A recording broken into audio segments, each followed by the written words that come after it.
talking about arriving at the bar in position. In the deadlift, if you are already at the bar and your ribs are stacked, your hips are aligned, your hips are in the right position, you've got enough knee bend, you're pretty much 90% of the way there already.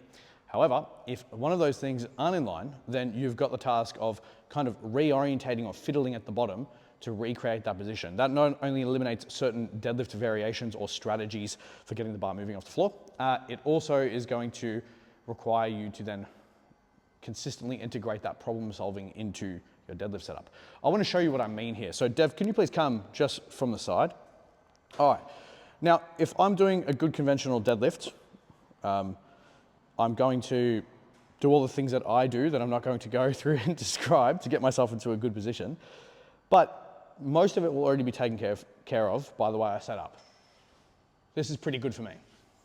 Now, if I had gone down in a way where I'd rounded my upper back and brought my lower back with it on the descent, I now have to unround this. So as I set up, I've got to straighten that up.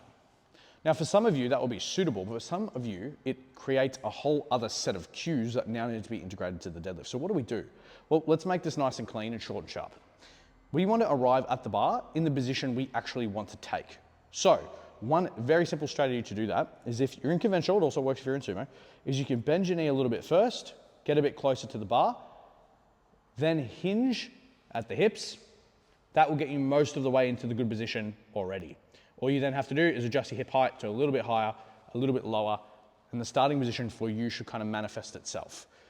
If you're rounded, if something's off, then all you do is slightly change the way you get down to the bar. But the objective is to arrive at the bar in the starting position you actually want to utilize.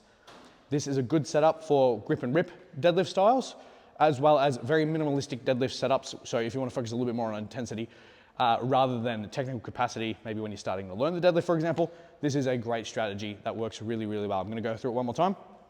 You usually are going to have some amount of knee bend, get closer to the bar that way, then hinge. If you've got a really high hip, you might just hinge to the bar, or if you've got really long torso, if you've got a really long torso, you might mostly squat to the bar and then do a little hinge. All of those strategies are suitable to get you to arrive at the bar in a good position without having to fiddle around too much.